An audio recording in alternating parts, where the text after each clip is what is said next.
নমস্কার বন্ধুরা, আজ আমি আবার নিয়ে এলাম তোমাদের পছন্দের অন্যতম রহস্যভেদী কিরিটি রায়কে, যাকে সৃষ্টি করেছিলেন ডক্টর নেহার রঞ্জন গুপ্ত, যিনি জন্মগ্রহণ করেছিলেন 1911 সালের 6ই জুন এবং তার মহাপ্রয়াণ ঘটে 1986 সালের 20শে ফেব্রুয়ারি। আজ আমার সংগৃহীত বইটির প্রকাশনার দায়িত্বে ছিলেন মিত্র অ্যান্ড ঘোষ পাবলিশার্স। এদের সকলের প্রতি আন্তরিকভাবে কৃতজ্ঞতা নিবেদন করে শুরু করছি আজকের গল্প বনমরালী। আজ থাকলো অন্তিম পর্ব।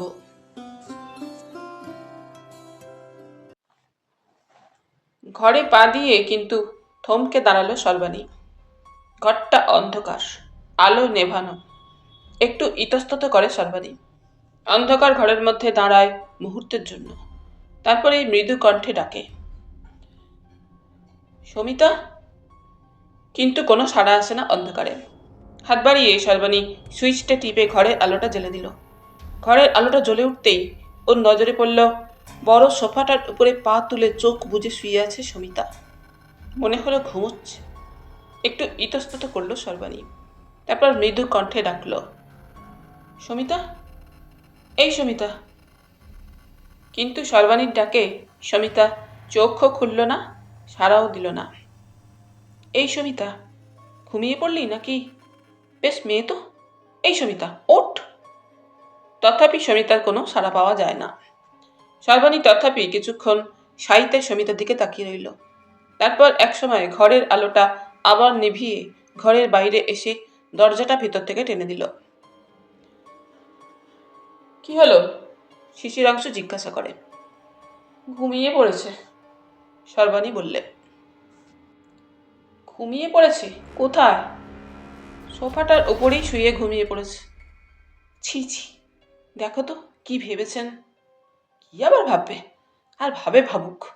চলো তোমাকে খেতে দিই। বলতে বলতে সর্বাণী কিচেনে গিয়ে ঢুকল। শিশিরাংশুকে খাবার পরিবেশন করে দিল, অথচ সর্বাণী বসল না টেবিলে। শিশিরাংশু জিজ্ঞাসা করে, তুমি খাবে না? খিদে নেই, তুমি খাও। খেতে খেতে শিশিরাংশু একসময় বলে,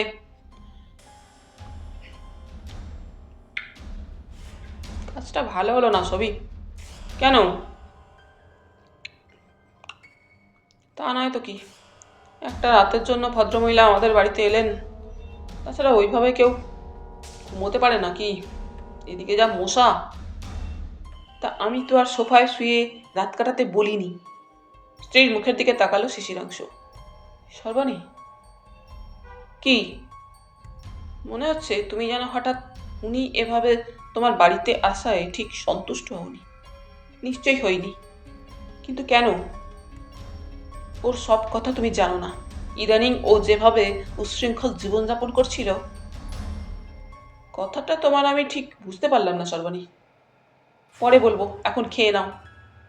কিন্তু আচ্ছা, তুমি কি কিছুই টের পাওনি? কি টের পাবো? কোনো কোনো গন্ধ পাওনি ওর মুখে? কিসের গন্ধ? ওর মুখ থেকে ভরভর করে মদের গন্ধ বেরোচ্ছিল যখন ও কথা বলছিল। গন্ধ পাওনি তুমি? সে কি? কই, আমি তো। আশ্চর্য, তোমার নাকে গন্ধ গেল না? She is drunk. আমার সারাটা গা এখনো বমি বমি করছে। স্নান না করে আমি শুতেই পারবো না। শিশিরাংশু আর কোনো কথা বলে না। একসময় তারপর পাশের ঘরের আলো নিভে গেল। সর্বাণী ও তার স্বামীর কথা আর শোনা যায় না। আরও কিছু পরে সমিতা উঠে বসল সোফাটার উপরে অন্ধকারে ধীরে ধীরে। এতক্ষণ ধরে অন্ধকারে মশার কামড়ে চোখ মুখ জ্বালা করছিল সমিতার। বাকি রাতটুকু ঘুম হবে না। মশার কামড়ে জ্বালা না থাকলেও অবশ্যই ঘুম আসতো না সমিতার চোখে। দাদা যে তাকে অমন স্পষ্টপষ্টি মুখের উপরেই বলে দিতে পারে তার বাড়িতে আর সমিতার স্থান হবে না, ভাবতে পারিনি ও। কাল সকালেই যেখানে হোক একটা ব্যবস্থা থাকার করে নিতেই হবে তাকে, কিন্তু কোথায় সেটাই ভেবে কোনো কুল কিনারা পায় না সমিতা। সর্বাগ্রে তাকে একবার সমরেশের সঙ্গে দেখা করতে হবে। কিন্তু সমরেশের কথা মনে পড়তেই মনটা যেন কেমন একটা বৃতৃষ্ণায় ভরে ওঠে সমিতার। তার প্রতি সমরেশের মনোভাবটা জানতেই সমিতার বাকি নেই। আজ যদি সমরেশের কাছে গিয়ে দাঁড়ায়, সমরেশ তার দুর্বলতার সুযোগটা পুরোপুরি নেবে। সমরেশের বাহুবন্ধনে তাকে ধরা দিতেই হবে। অথচ মনের দিক থেকে এতটুকু সাড়া না মিললেও সমরেশ ছাড়া এই মুহূর্তে আর কারো কথাই তার মনে পড়ছে না, যে আজ তাকে বাঁচাতে পারে। আর একজন অবশ্যই পারত, কিন্তু তার নাগাল আর পাওয়ার কোনো উপায় নেই। না, অসম্ভব মশা, বসবারও উপায় নেই। সমিতা উঠে দাঁড়ালো। ঘরের মধ্যে অন্ধকারেই পায়চারি শুরু করলো। সর্বাণী সারাটা রাত ঘুমোতে পারেনি। সমিতার কথাই ভেবেছে। সমিতা একসময় তার ঘনিষ্ঠতম বান্ধবী ছিল, কিন্তু আজ যেন সমিতাকে সে কিছুতেই সহ্য করতে পারছিল না। আশ্চর্য, সমিতার প্রতি এমন যে একটা বৃতৃষ্ণা তার মনের মধ্যে জমা হয়ে উঠেছে, কখনো সে জানতেও পারেনি। কিছুতেই যেন সর্বাণী মন থেকেই সমিতাকে ক্ষমা করতে পারছিল না। এমনি বিচিত্র মানুষের মন বটে, যাকে এতদিন সর্বতভাবে সমস্ত মন দিয়ে কামনা করেছে, আজ তারই প্রতি বৃতৃষ্ণায় মনটা যেন শক্ত কঠিন হয়ে উঠেছে। বাকি রাতটুকু শয্যায় ছটফট করে। ভোরের আলো একটু জানালা পথে দেখা দিতেই সর্বাণী উঠে পড়ল শয্যা ছেড়ে। হাত মুখ ধুয়েই চায়ের জল চাপালো। 1 কাপ চা তৈরি করে বাইরের ঘরের ভেজানো দরজা ঠেলে ভিতরে পা দিয়েই সর্বাণী থমকে দাঁড়ালো। ঘর শূন্য, সমিতা নেই, তার সুটকেসটাও নেই, বাইরের দরজাটা ভেজানো। বুঝতে দেরি হয় না সর্বাণীর, সমিতা চলে গিয়েছে। হঠাৎ দৃষ্টি পড়ল সামনের সেন্টার টেবিলটার উপরে একটা কাগজ ভাঁজ করা রয়েছে, একটা বই দিয়ে চাপা দেওয়া। এগিয়ে গিয়ে ভাঁজ করা কাগজটা তুলে নিল সর্বাণী। যা ভেবেছিল তাই, সমিতা চিঠি লিখে রেখে গেছে একটা। ঘরের মধ্যে তখনও ঝাপসা ঝাপসা অন্ধকার। আলোটা জেলে চিঠিটা পড়তে থাকে সর্বাণী। সর্বাণী, চলে যাচ্ছি ভাই। কাল রাত্রে এসে তোকে যে এতখানি বিব্রত করবো ঠিক বুঝতে পারিনি। বুঝলে নিশ্চয়ই আসতাম না। আমাদের পুরোনো দিনের বন্ধুত্বটার যে কিছুই আর অবশিষ্ট নেই, বুঝতে পারিনি রে। যাওয়ার সময় তোকে মুখে বলে যেতে পারলাম না বলে আমাকে ক্ষমা করিস। তোকে কাল রাত্রে বলতে পারিনি। দাদা আমাকে বাড়ি থেকে বের হয়ে যেতে বলায় অত রাত্রে কোথায় যাই ভাবতে গিয়ে তোর কথাটাই সর্বাগ্রে মনে পড়ায় তোর কাছেই এসেছিলাম। তোর স্বামীকে এই চিঠি দেখাস না, ছিঁড়ে ফেলিস। আর হয়তো জীবনে দেখা হবে না। ইতি সমিতা। বড় রাস্তায় পড়ে কিছুটা হাঁটবার পরই একটা ট্যাক্সি পেয়ে গিয়েছিল সমিতা।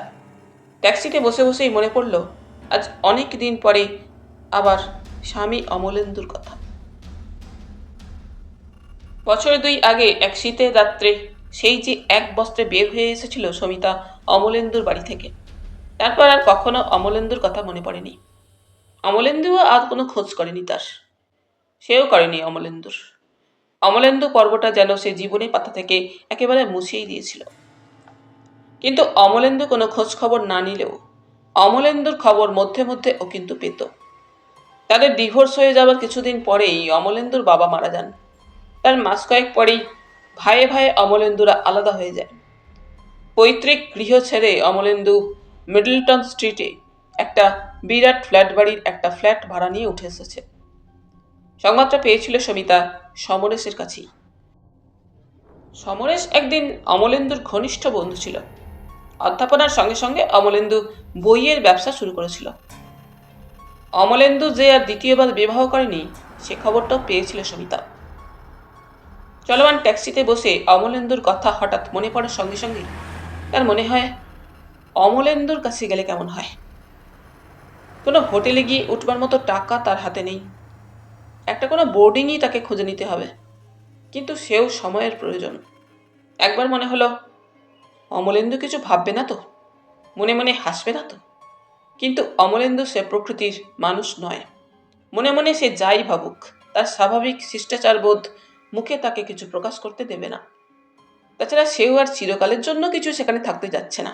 তার বর্তমান সংকটের সময় কিছুদিনের জন্য একটা আশ্রয় চায় মাত্র সে তার কাছে।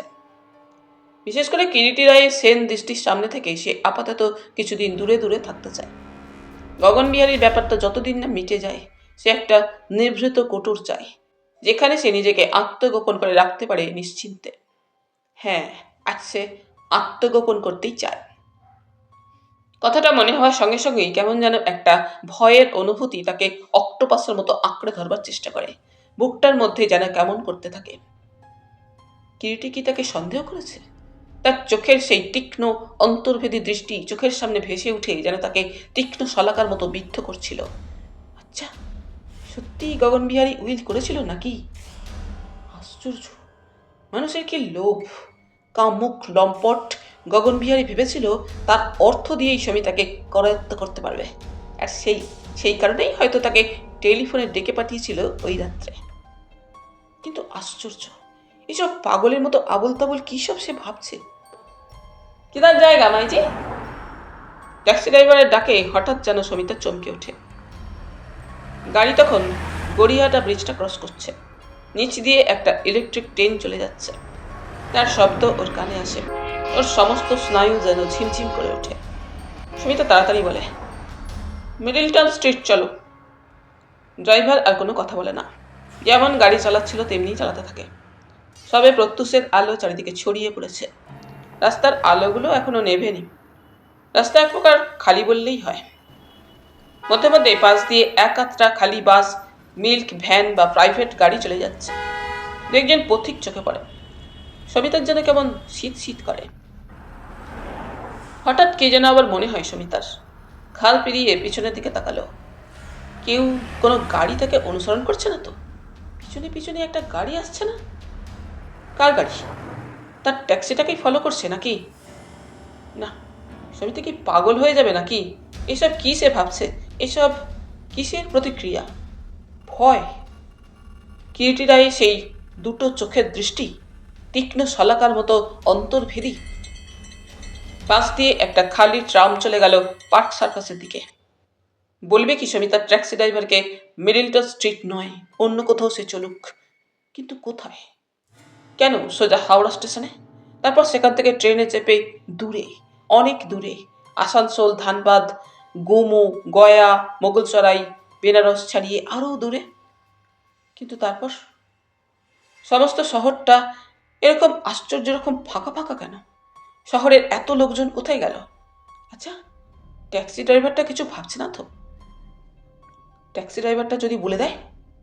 সমিতা আবার একটু নড়ে চড়ে বসল। কপালে বুকের কাছে পিঠে ঘাম জমেছে। হাত দুটো কেমন যেন অবশ। হাত তুলে একবার নিজের মুখে হাতটা বুলিয়ে নিল সুমিতা। কোনো সার নেই মুখে। হাওয়ায় কয়েক গাছে চূর্ণ কুন্তল চোখে মুখে এসে পড়েছে। হাত দিয়ে ওরা চুলগুলো ঠিক করে দেওয়ার চেষ্টা করলো সুমিতা, কিন্তু পারল না। হাতের আঙুলগুলো যেন কেমন অবশ হয়ে গিয়েছে। কেমন যেন অনড় হয়ে বসে থাকে সুমিতা। একসময় ট্যাক্সিটা ক্যামাক স্ট্রিট দিয়ে মিডলটন স্ট্রিটে এসে ঢুকলো। कितना नंबर भाई जी? इधर ही रखो। ড্রাইভার ট্যাক্সি থামালো। সমিতা ট্যাক্সি থেকে নামলো সুটকেসটা নিয়ে। হাতের ব্যাগ খুলে ট্যাক্সির ভাড়া মিটিয়ে দিল। ট্যাক্সিটা মিটার তুলে সোজা বের হয়ে গেল চৌরঙ্গির দিকে। কিছুক্ষণ দাঁড়িয়ে রইল সমিতা। তারপর এদিক ওদিক তাকাতে তাকাতে এগিয়ে চলল। নতুন একটা 7 তলা বিরাট ম্যানসন। গেটটা খোলাই। মনে পড়ল সমিতার। কে যেন বলেছিল নতুন একটা ম্যানসনের কোনো একটা ফ্ল্যাট নিয়েছে অমলেন্দু। কোর্টিয়ার দিয়ে এগোতেই একজন দারোয়ানকে নজরে পড়ল। দারোয়ানকেই ও শুধায়।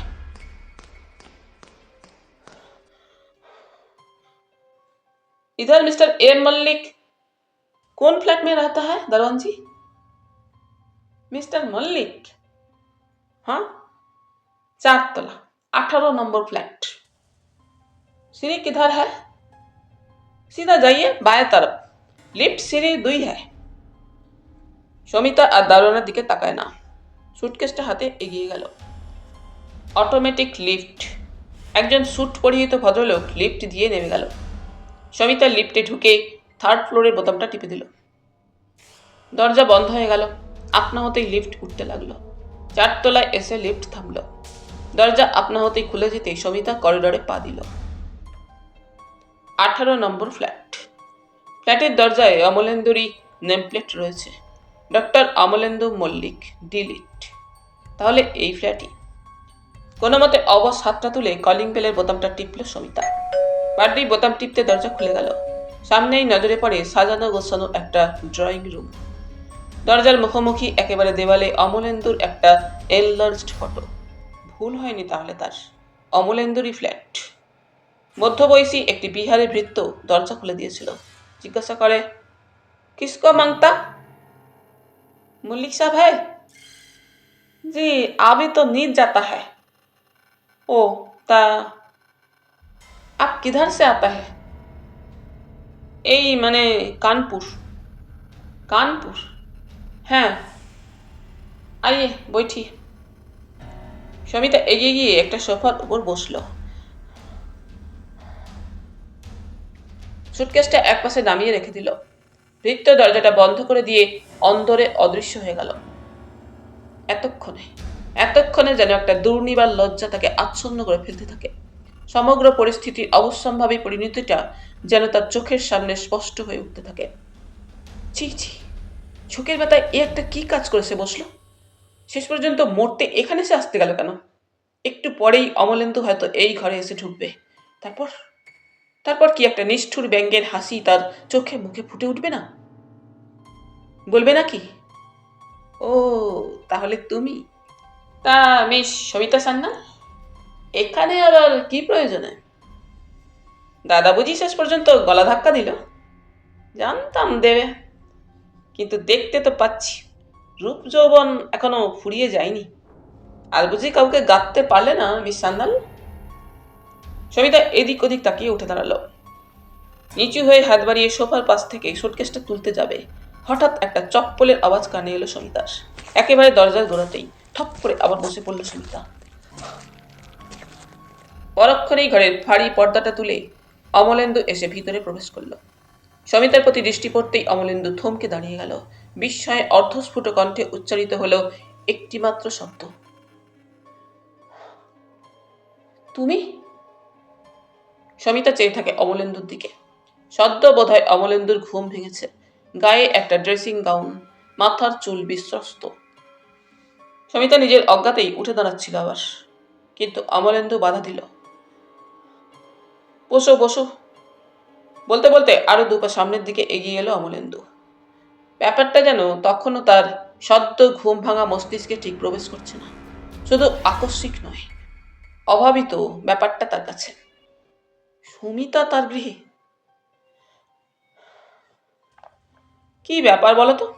You look so savvy. মনে হচ্ছে যেন কোনো দীর্ঘ পথ ট্রেন জার্নি করে আসছো। কোথা থেকে আসছো?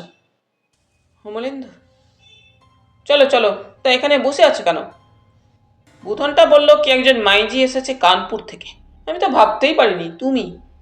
চলো চলো ভিতরে চলো। অমলেন্দুর কণ্ঠস্বরে যেন একটা সাদর আগ্রহ, অভ্যর্থনার আত্মীয়তার সুর ধ্বনিত হয়ে ওঠে। এসো। সমিতা উঠে দাঁড়ালো। সমিতাকে নিয়ে অমলেন্দু শয়নঘরে গিয়ে ঢুকলো তার। এক পাশে এলোমেলো শয্যা, এক পাশে দেওয়াল ঘেঁষে একটা ডিভান, অন্য পাশে একটা টেবিলের উপরে একরাশ বই কাগজপত্র ছড়ানো।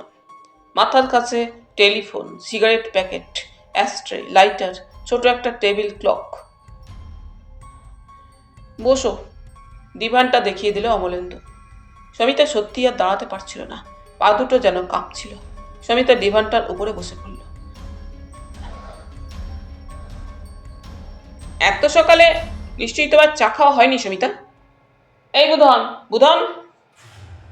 প্রভুর ডাকে বুধন এসে ঢোকে। হ্যাঁ জি। চা হয়েছে? জি হ্যাঁ, চা রেডি। এই ঘরে নিয়ে আয়।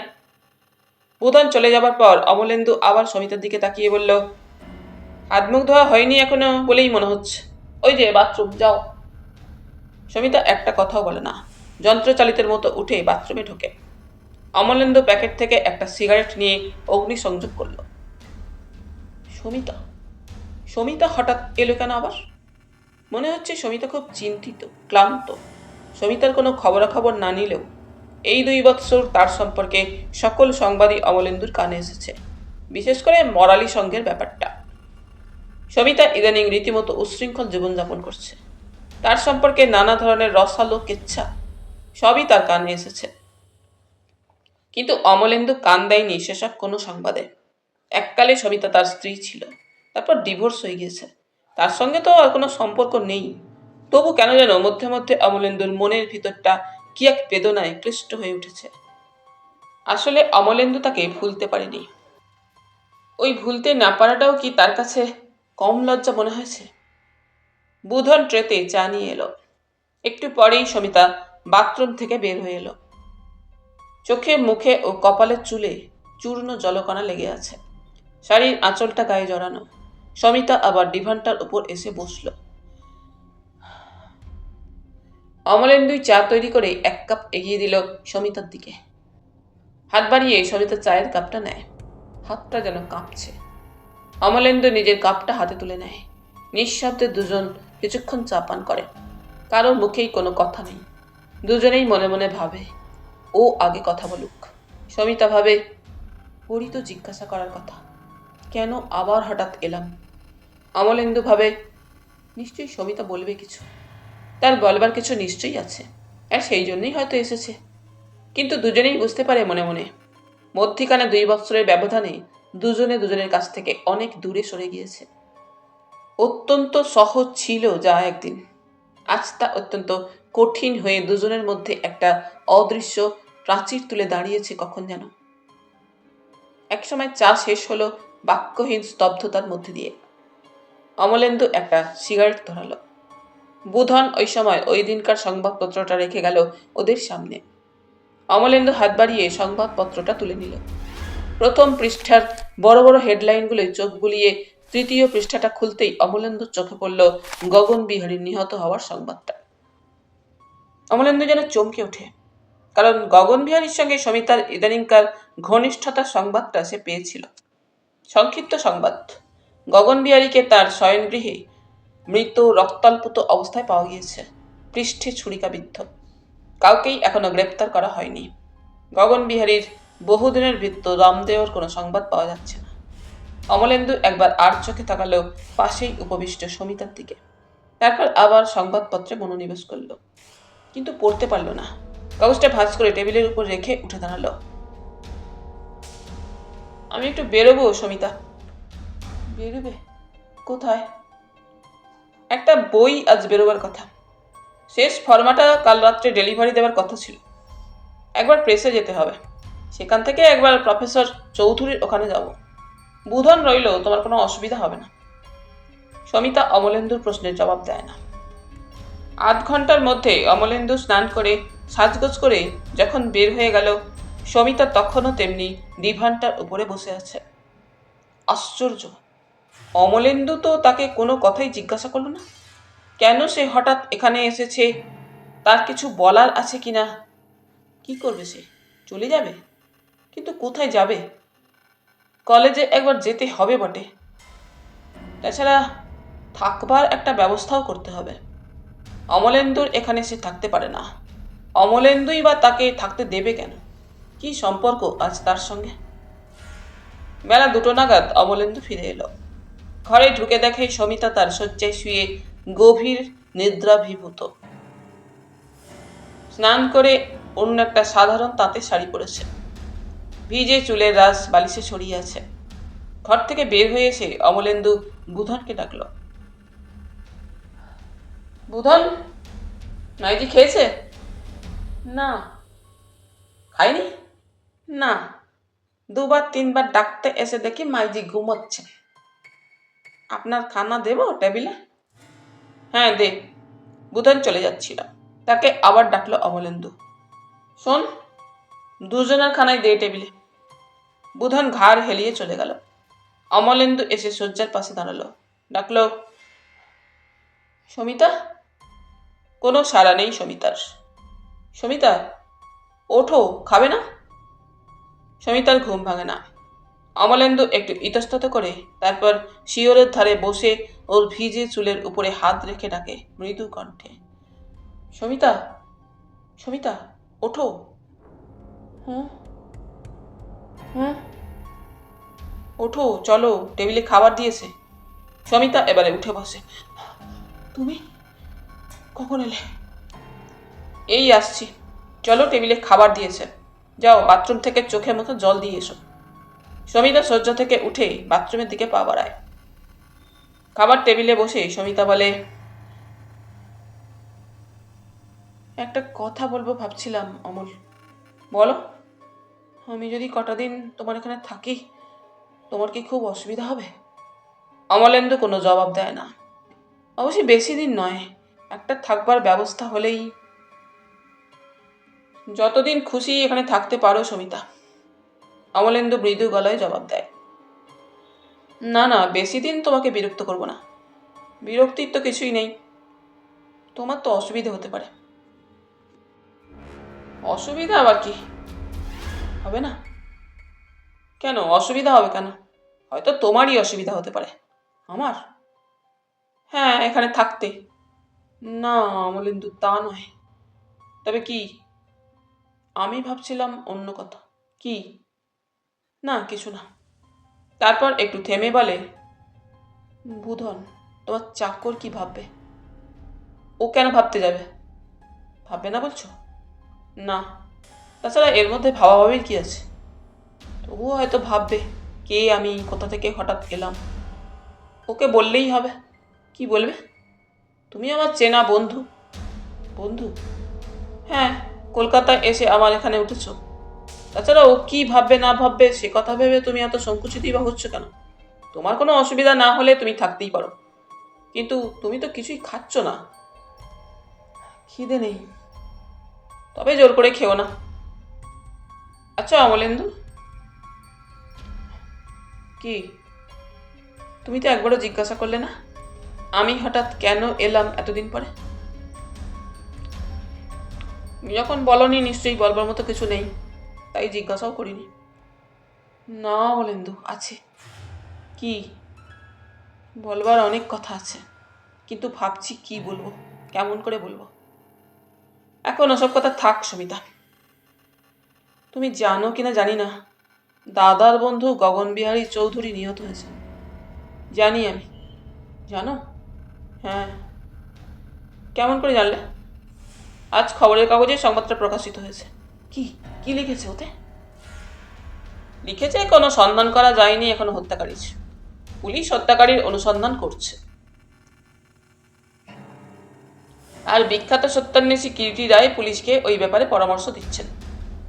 পুলিশ না পারলে ওই ভদ্রলোক যখন ব্যাপারটার মধ্যে মাথা গলিয়েছেন, খুনি ধরা পড়বেই। পড়বেই? হ্যাঁ, দেখে নিও। অসাধ্য সাধন করতে পারেন ওই ভদ্রলোক। ওর অনুসন্ধানী দৃষ্টিকে ফাঁকি দেওয়া সহজ নয়। সমিতার বুকটার মধ্যে থেকে একটা ভয়ের স্রোত তার মেরুদণ্ড বেয়ে শিরশির করে যেন নামতে থাকে। গলাটা শুকিয়ে ওঠে।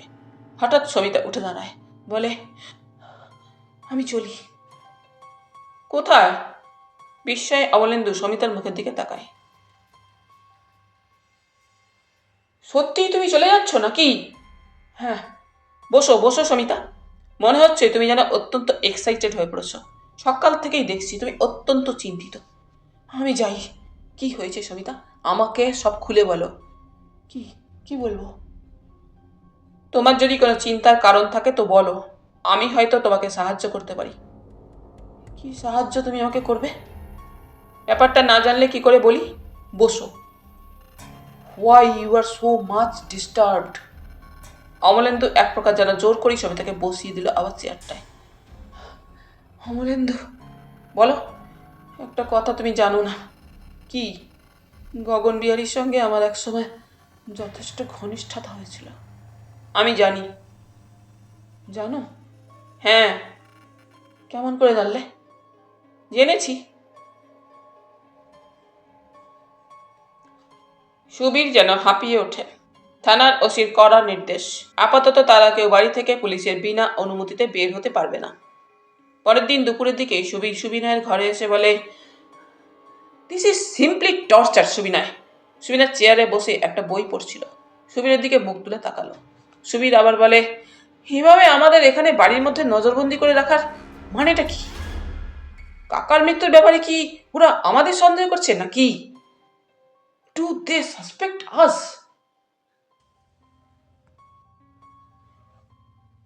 কিছু তো সেটা অস্বাভাবিক নয় সুবিরদা, মৃদু কণ্ঠে সুবিনয় জবাব দেয়। What do you mean? ভেবে দেখো না, কি ভাবো? আমরা কজন ছাড়া এ বাড়িতে তো কেউ পরশু রাত্রে ছিলাম না। আরে আমাদের ওপরে যদি পুলিশের সন্দেহ পড়েই, আমরা আমাদের কাকাকে হত্যা করেছি। How fantastic! But why? কেন আমরা তাকে হত্যা করতে যাব কেন? আজ সকালে মিস্টার সেন, মামার সলিসিটার এসে কি বললেন শুনেছো তো তুমি? মামার সম্পত্তি ও টাকা করেই নেহাত কম নয়। কোম্পানি, শেয়ার, ইন্স্যুরেন্স, নগদ টাকা ব্যাংকের ও এই বাড়ি সব মিলিয়ে লাখ দুয়েকের বেশি। তাই সেই অর্থের জন্য আমরা কাকাকে হত্যা করেছি। না করলেও লোকে তাই ভাববে সহজেই, কেননা ওই ধরনের ঘটনা তো বিরল নয়। তার জন্য হত্যা করবো তাকে? ওর যা কিছু সব তো আমরাই পেতাম না? তার মানে আর 2 দিন দেরি হলে কিছুই পেতাম না। শুনলে না, মিস্টার সেন বলছিলেন মামা একটা উইল করেছিলেন, তার সব কিছু সমিতা দেবীকে দেবার মনস্থ করেছিলেন, এবং সেই উইলে এমনকি তার একমাত্র ছেলেকেও বঞ্চিত করে।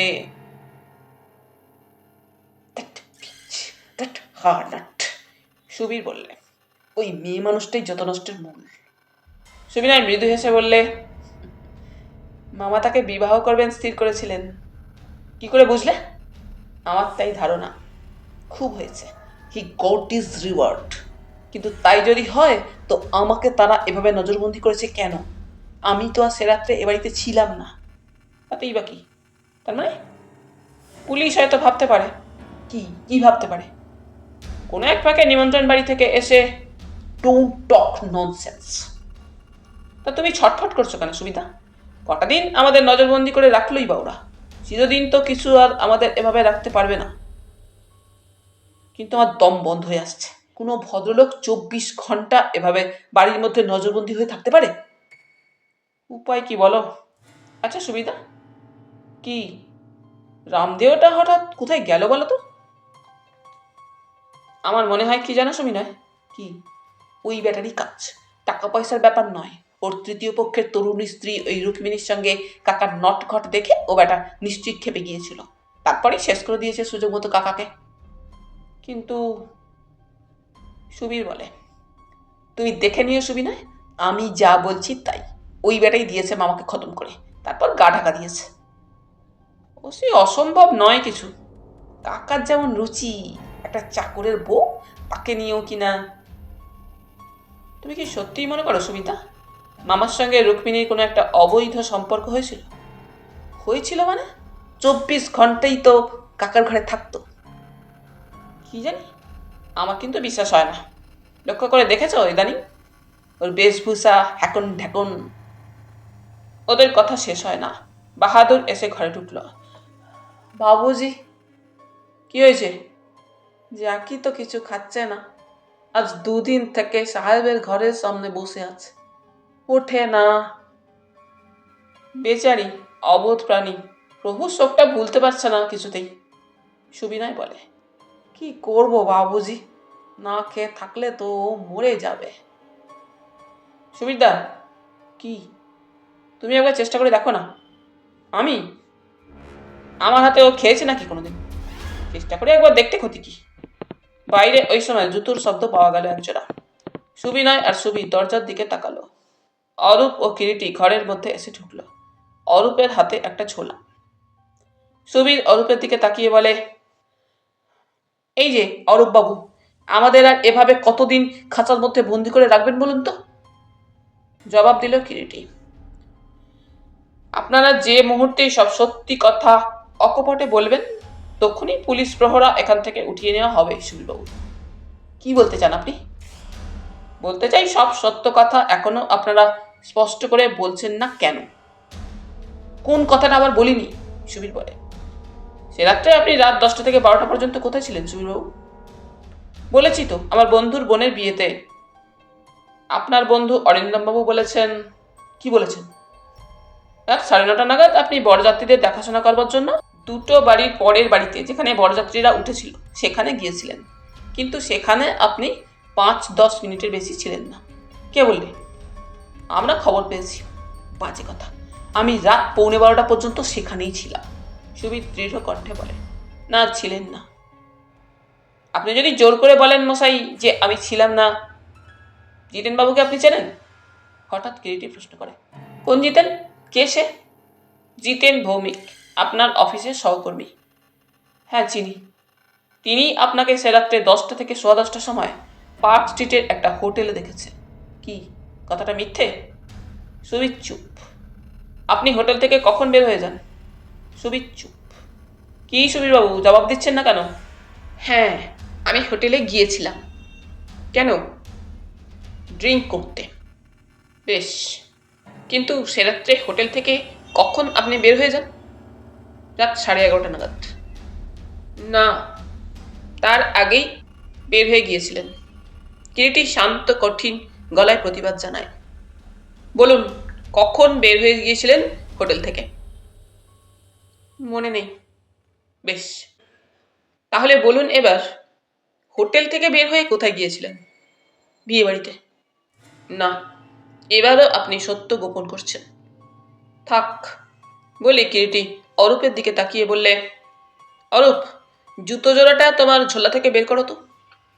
কিরিটির নির্দেশে অরূপ ঝোলা থেকে একজোড়া কালো রঙের ক্রেপ সোলের জুতো বের করলো। সুবীর আর সুবিনয় জুতো জোড়ার দিকে নিষ্পলক দৃষ্টিতে তাকিয়ে থাকে। জুতোর সোলে কাদা শুকিয়ে আছে। ওই জুতো জোড়া কোথায় পাওয়া গিয়েছে জানেন সুবীরবাবু?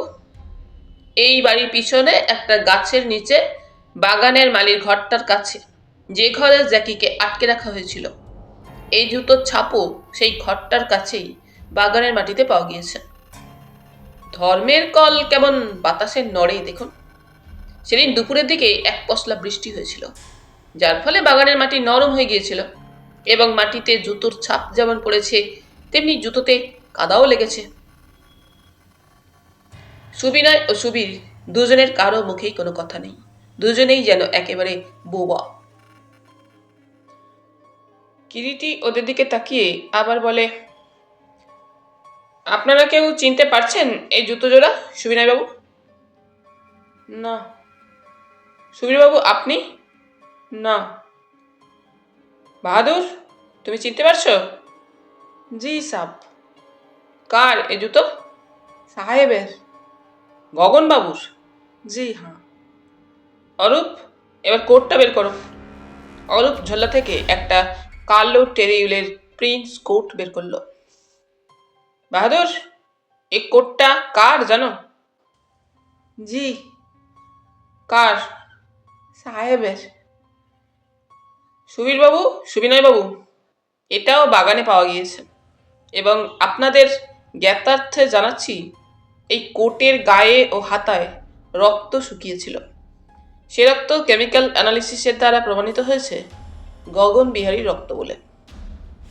এতক্ষণে সুবিনয় কথা বলে। আপনি এসব কথা আমাদের বলছেন কেন মিস্টার রায়? আপনার কি ধারণা আমাদেরই মধ্যে কেউ মামাকে হত্যা করেছি? না, সেই জন্য নয়। তবে আচ্ছা, আপনারা সে রাত্রে এ ব্যাপারে কোনো চিৎকার বা চেঁচামেচি শোনেননি? না। তাছাড়া সেরকম কিছু হলে জ্যাকি কি ডাকতো না, চুপ করে থাকতো? পুয়ার জ্যাকি ওয়াজ ড্রাগড। তাকে খাদ্যবস্তুর সঙ্গে কোনো ওষুধ খাইয়ে আগে থাকতেই নিস্তেজ করে ফেলা হয়েছিল। কিন্তু সে তো কারো হাতে খায় না, সুবিনয় বলে। জ্যাকি তো মামা ও রামদেওর হাতে ছাড়া আর কারো হাতেই খেত না। খেত না ঠিকই, আর সেই যুক্তিতেই হয়তো হত্যাকারী নিজেকে নির্দোষ প্রমাণ করবার সুযোগ খুঁজবে। কিন্তু একটা কুকুরকে কোনো কৌশলে একটা ঘুমের ওষুধ খাইয়ে নিস্তেজ করা এমন কিছুই কষ্ট নয় সুবিনয়বাবু। আমার মনে হয়, কি বলুন, আপনার কথাই যদি সত্যি হয় তো রামদেওই সে কাজ করেছিল। তার পক্ষেই সেটা বেশি সম্ভব ছিল। তা ঠিক, এবং নিশ্চয়ই এখনো তার কোনো পাত্তা পাওয়া যায়নি। না, তাহলেও তাকে খুঁজে বের করতে পুলিশের অসম্ভব হবে না। তাই তো আমি ভাবছি, রামদেও নামক রঙের তাসটি যখন হঠাৎ টেবিলের উপর এসে পড়বে, তখন সত্যিকারের হত্যাকারীর যে বাঁচার আর কোনো সম্ভাবনাই থাকবে না। সুবীর বলে ওঠে ওই সময়, আমি হলপ করে বলতে পারি মিস্টার রায়, রামদেওই কাকাকে সে রাত্রে হত্যা করেছেন। আপনারও কি তাই মনে হয় না? Why you are so certain সুবীরবাবু? কারণ কাকার সঙ্গে রামদেওর যুবতী স্ত্রীর ইলিসিট কানেকশন ছিল। সেই কারণেই আপনাদের মনে হয় সে হত্যা করেছে তার মনিককে। নিশ্চয়ই। কে আর সহ্য করতে পারে, মানে কোন পুরুষ সহ্য করতে পারে বলুন, নিজের স্ত্রীকে অন্যের শয্যা সঙ্গিনী হতে দেখলে রাতের পর রাত? আপনার ভুলও তো হতে পারে সুবীরবাবু। ভুল? না, ব্যাপারটা খুব স্বাভাবিক। অন্তত আমি রামদেও হলে তো পারতাম না। খুন করতেন তাই না? খুন? সুবীর যেন চমকে ওঠে। হ্যাঁ, খুন। সুবিনয়বাবু, আপনি? জানি না। যাক সে কথা। আপনারও কি সুবীরবাবুর মতোই মনে হয় কাজটা রামদেওরই? সুবীরদা যা বলছে তাই যদি হয়। সুবীরদার কথা থাক, আমি আপনার কথা জানতে চাইছি। মানুষ মনের ওই অবস্থায় হত্যাও করতে পারে। আচ্ছা, সমিতা দেবী সম্পর্কে আপনার কি ধারণা সুবিনয়বাবু? তাকে তো আমি চিনি না। মানে তার সঙ্গে আমার তো কোনো আলাপ পরিচয় নেই। চেনেন না? মানে তার সঙ্গে হয়তো আপনার কোনো আলাপ পরিচয় নেই সত্যি, কিন্তু দেখেছেন তো তাকে বহুবার। তার সম্পর্কে অনেক কিছু শুনেছেনও। এখানে তিনি প্রায়ই আসতেন, কখনো কখনো দেখেছি। আপনার মামার সঙ্গে যথেষ্ট ঘনিষ্ঠতা ছিল ছিল বলেই শুনেছি। শোনেননি তাকে আপনার মামা বিবাহ করবেন বলে স্থির করেছিলেন? না, কিন্তু তার সঙ্গে যে গগন বিহারীর রীতিমতো ঘনিষ্ঠতা গড়ে উঠেছে, কথাটা কার কাছ থেকে শুনেছিলেন? সুবিরদাই বলেছে। আর কারো মুখে কথাটা শোনেননি? রামদেওর মুখেও শুনেছি। রামদেওর সঙ্গেও তাহলে আপনার ওইসব আলোচনাও হতো? কি বললেন? বলছি হঠাৎ রামদেও সে কথা আপনাকে বলতে গেলেন কেন? আপনি জিজ্ঞাসা করেছিলেন কখনো? ওই মানে কথায় কথায় হঠাৎ একদিন বলেছিল রামদেও। হুম। রামদেও তাহলে আপনাদের ঘরে আসতো? তা মধ্যে মধ্যে আসতো বই কি। রামদেওর স্ত্রী রুক্মিণী আসতো না? না। ভালো কথা সুবিনয় বাবু। আপনি আমার প্রশ্নের জবাবে পুলিশের কাছে জবানবন্দি দিতে বলেছেন সে রাত্রে সমিতা দেবী নাকি রাত 9:30 পৌনে 10টা নাগাদ এ বাড়িতে এসেছিলেন। হ্যাঁ। আপনি তাকে আসতে দেখেছিলেন না কারো মুখে শোনা কথা? দেখেছি। কেমন করে দেখলেন? কোথায় দেখেছিলেন? আমি সেদিন অফিস থেকে ফিরে এসে মাথার যন্ত্রণার জন্য শুয়েছিলাম। তারপর রাত 9:15 নাগাদ প্রিয়লাল ডাকতে আসে খাবার জন্য। রাত্রে বুঝি খাওয়া দাওয়া তাড়াতাড়ি সারতেন? না, সেদিন বিকেলে এসে কোনো জল খাবার খাইনি, তাই ঠাকুর আমাকে একটু আগেই খাবার জন্য ডাকতে এসেছিল। তারপর খাওয়া দাওয়া সেরে ঘরে ঢুকে জানালার কাছে দাঁড়িয়েছিলাম। সেই সময়ই সমিতা দেবীকে একটা ট্যাক্সিতে এসে গেটের সামনে নামতে দেখি। সে রাত্রে কোনো জ্যোৎস্না ছিল না, অন্ধকার রাত্রি। আপনার এ ঘর থেকেও গেটটা বেশ দূর। ঠিক কী করে চিনলেন যে তিনি সমিতা দেবী? মনে হলো। তাছাড়া অত রাত্রে তিনি ছাড়া আর স্ত্রীলোক কে মামার কাছে আসতে পারে? যুক্তির মধ্যে আপনার কোনো ফাঁক নেই দেখতে পাচ্ছি।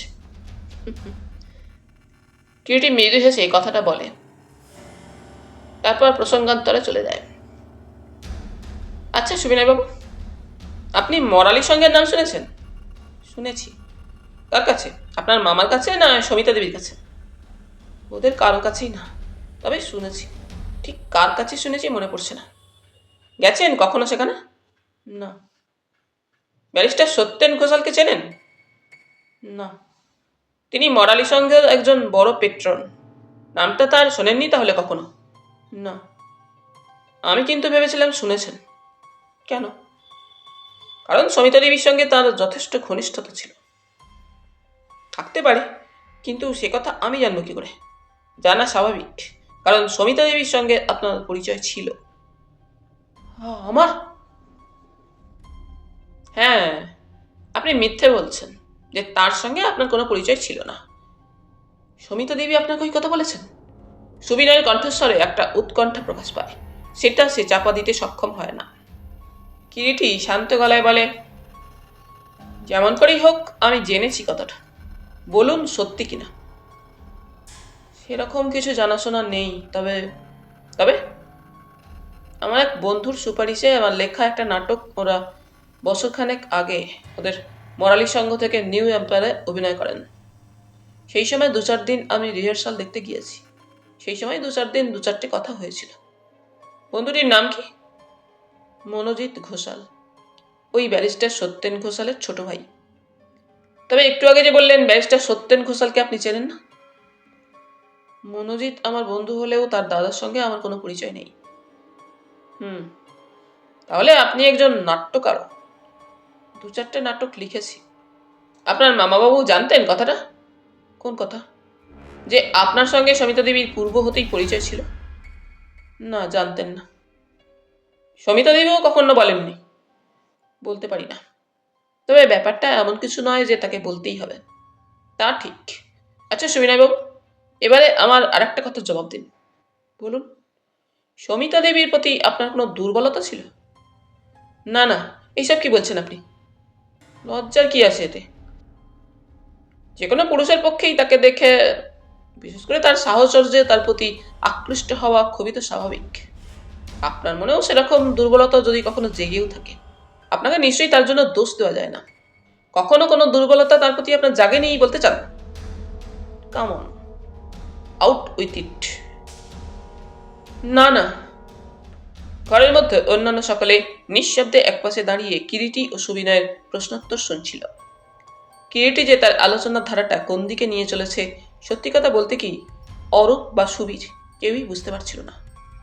তীক্ষ্ণ বুদ্ধি বাকপটু কিরিটি যে কোনো কৌশলে প্রশ্নের পর প্রশ্ন তুলে সহজ স্বচ্ছন্দভাবে কেমন করে সুবিনয়কে একেবারে কোণঠাসা করে এনেছিল, ওরা সত্যিই প্রথমটা বুঝতে পারেনি। কিন্তু হঠাৎ কিরিটির শেষ প্রশ্নে অরূপ যেন সজাগ হয়ে ওঠে। আপনার চোখ মুখ দ্বিধাগ্রস্ত কণ্ঠস্বরই বলছে সুবিনয়বাবু, সমিতা দেবীর প্রতি আপনার দুর্বলতা ছিল। অবচেতন মনে তাকে ঘিরে আপনার একটা আকাঙ্ক্ষাও ছিল হয়তো। সুবিনয় যেন এতক্ষণে হঠাৎ কিরিটির শেষ প্রশ্নে সজাগ হয়ে ওঠে। শান্ত গলায় বলে, না, আপনি যদি তা ভেবে থাকেন তো মিস্টার রায় সেটা আপনার ভুল। ভুল? ভুল কিরিটি রায় করেনি সুবিনয়বাবু। যাক সে কথা। অরূপ? অরূপ কিরিটির দিকে তাকিয়ে বলে, হ্যাঁ বলুন। ওদের দুজনকে আর নজরবন্দি করে রাখবার তেমন প্রয়োজন নেই। সুবিনয়বাবু, আপনারা ফ্রি। সুবীর বললে, ধন্যবাদ। চলো অরূপ, একবার গগনবাবুর শোবার ঘরটা ঘুরে যাওয়া যাক। কিরিটি অরূপের দিকে ফিরে বললে, চলুন। দুজনে ওরা ঘর থেকে বের হয়ে গেল। ওরা দুজনেই সুবীর ও সুবিনয় যেন প্রস্তর মূর্তির মতো দাঁড়িয়ে থাকে কিছুক্ষণ। কারো মুখেই কোনো কথা নেই।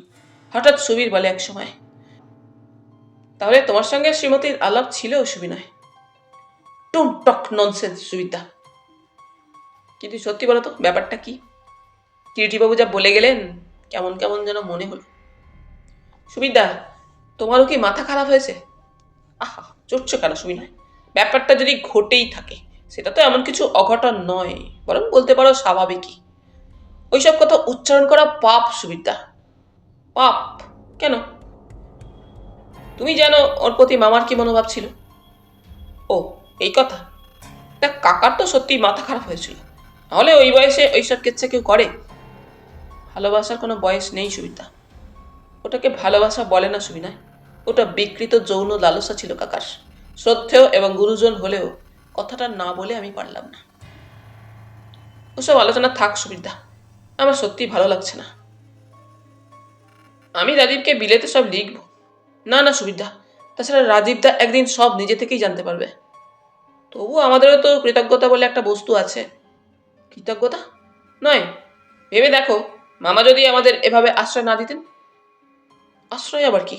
আমরা কিছু ভেসে যাচ্ছিলাম না, বরং এখানে এসে থাকার জন্য মিথ্যা খানিকটা লজ্জার সঙ্গে আমরা জড়িয়ে গেলাম। লজ্জা নয়, ভেবে দেখো, কাকার ব্যাপারটা চাপা থাকবে, সবাই একদিন জানবে। তা জানে জানুক, তাহলেও আমাদের দিক থেকে আমরা কেন অকৃতজ্ঞ হব? তোমার যুক্তি আমি মেনে নিতে পারছি না সুবিনয়। আমি আর এখানে থাকছি না। তুমি চলে যাবে সুবিধা? নিশ্চয়ই। কিন্তু কেন? এখানে থাকার আর কোনো অধিকার নেই বলে। সুবিনয় আর কোনো কথা বলে না। কিরিটি আর অরূপ দোতলায় উঠে গগনবিহারী শয়নঘরটা তালা খুলে প্রবেশ করল।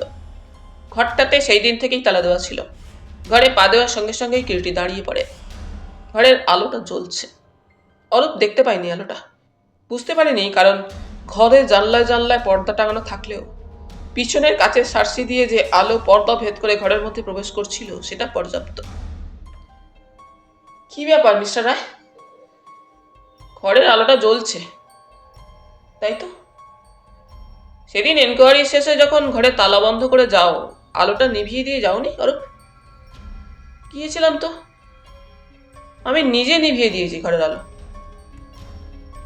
কিরিটি তীক্ষ্ণ দৃষ্টিতে চারিদিকে তাকাতে তাকাতে মৃদু কণ্ঠে বললে, গত দুদিনের মধ্যে ঘরে কেউ এসেছিল।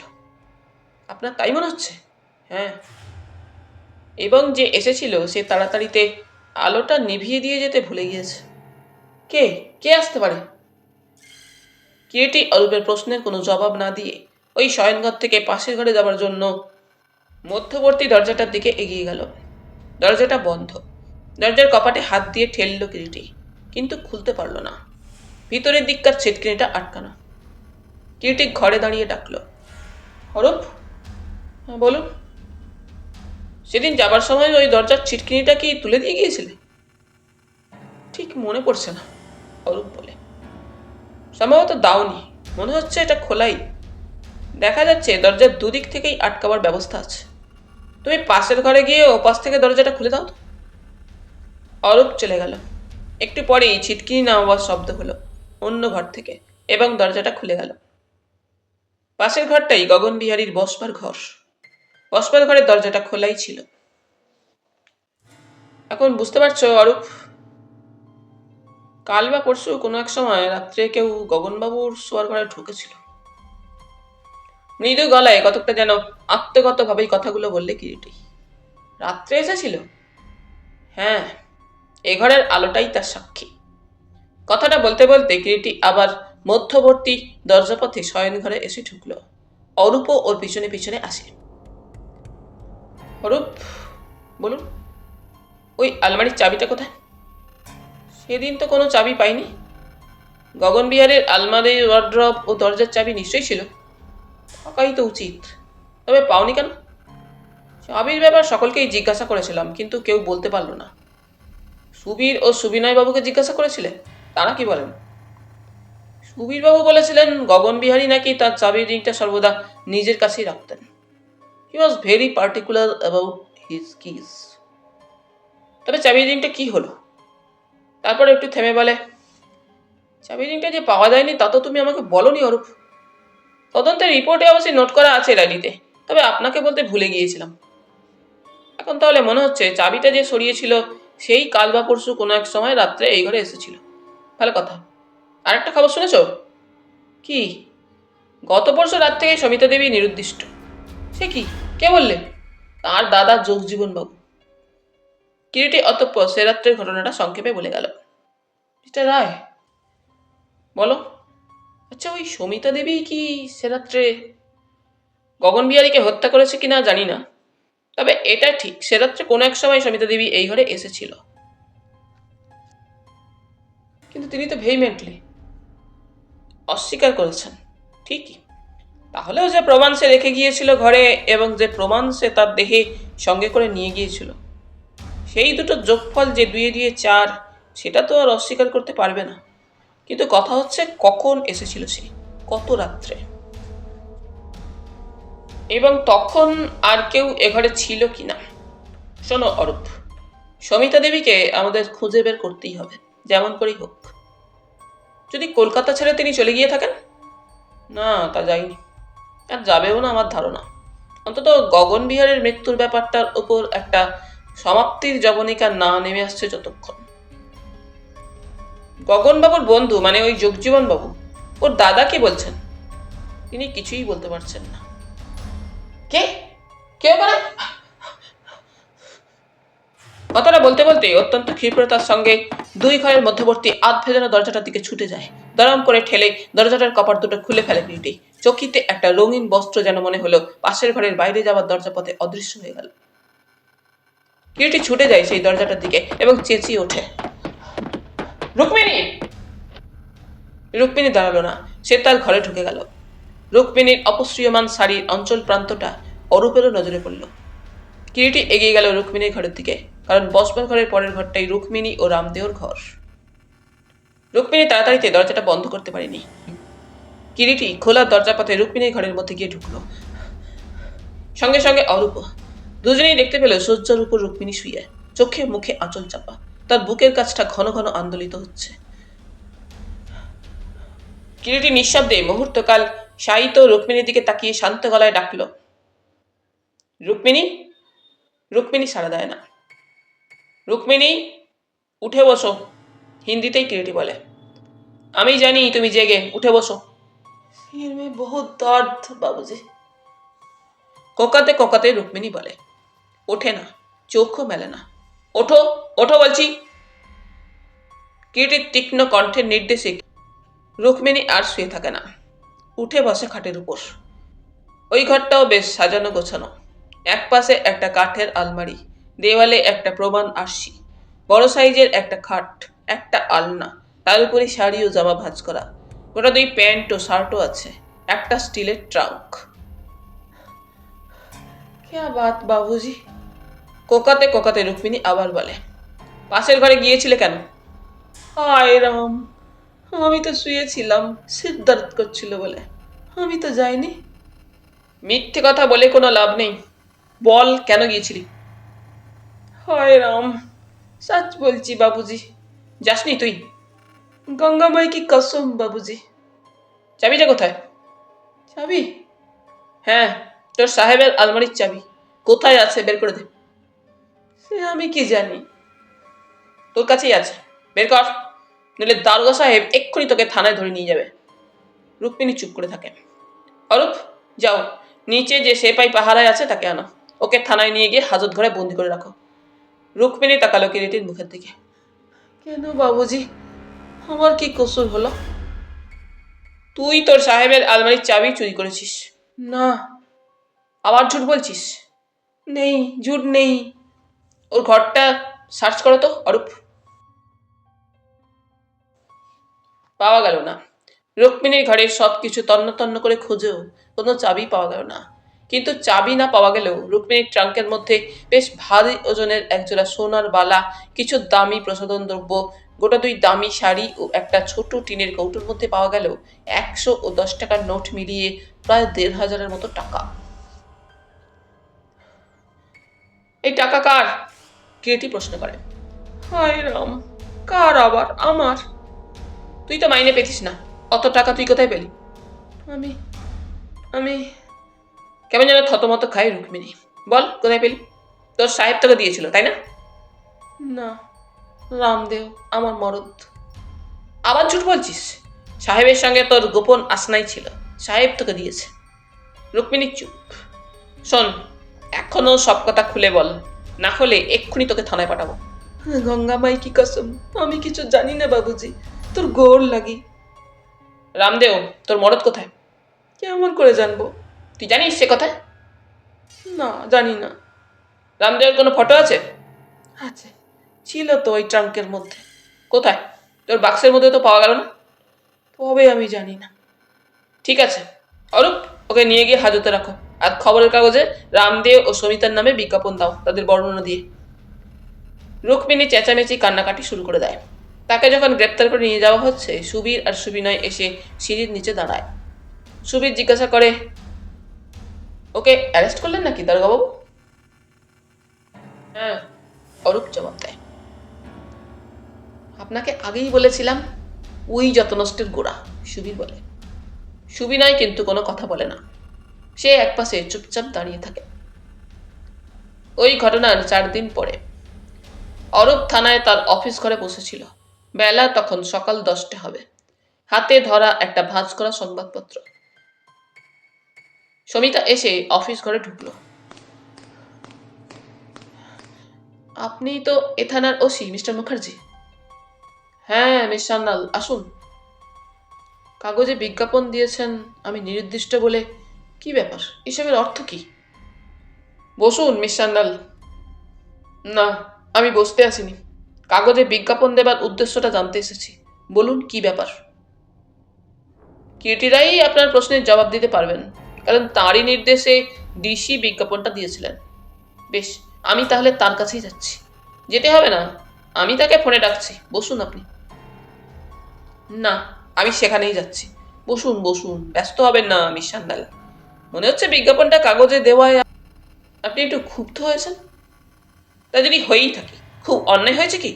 কোথায় কে খুন করেছে সেই ব্যাপারের সঙ্গে একজন ভদ্র মহিলাকে জড়িয়ে কাগজে কাগজে ওই ধরনের বিজ্ঞাপন দিলে সেটার অর্থ যে কি দাঁড়ায় নিশ্চয়ই সেটা আপনাকে বুঝিয়ে দিতে হবে না? নিশ্চয়ই না। হঠাৎ কিরিটির কণ্ঠস্বর শুনে যুগপৎ দুজনেই দরজার দিকে ফিরে তাকালো। মিস্টার রায়, আপনি এসে গেছেন, ভালোই হলো। আমি আপনাকে আসবার জন্য ফোন করার কথা ভাবছিলাম, অরূপ বলে। হ্যাঁ, কিছুক্ষণ আগে অমলেন্দুবাবুর ফোনে জানতে পারলাম সমিতা দেবী তার কাছেই আছেন। তাই এসেছিলাম অরূপ, তোমাকে নিয়ে তার ওখানে যাবো বলে। তা দেখছি উনি নিজেই এসে গেছেন। কিন্তু মিস সান্যাল, আপনি দাঁড়িয়ে কেন? বসুন, কিরিটি বলল। না, বসবার কোনো প্রয়োজন নেই। আপনি কেন বিজ্ঞাপন দিয়েছেন সেটা জানতে পারলেই আপাতত খুশি হব। একটু যেন কঠিন কণ্ঠেই কথাগুলো বলে সমিতা। আপনি তাহলে বিজ্ঞাপনটা দেখেই এসেছেন? কিরিটি শুধায় সমিতাকে। হ্যাঁ। আপনি কি মনে করেন সোশ্যাল ভিজিট দিতে এসেছি থানা? নিশ্চয়ই না। কিন্তু বিজ্ঞাপনটা তো দিন তিনেক হলো বের হয়েছে। আপনি তাহলে আরো আগে আসেননি কেন জানতে পারি কি? সে প্রশ্নের জবাব আমি দিতে প্রস্তুত নই। বেশ, দেবেন না? কিন্তু প্রশ্নটা স্বাভাবিক বলেই করেছিলাম। বাজে কথা রেখে এখন বলুন কেন বিজ্ঞাপন দিয়েছিলেন? আপনি কি মনে করেন আমি সে রাত্রে গগন বিহারীকে হত্যা করেছি? যদি সেটা ভাবি তাহলে কি খুব অন্যায় হবে মিস সান্যাল? শান্ত গলায় কিরিটি উচ্চারণ করল।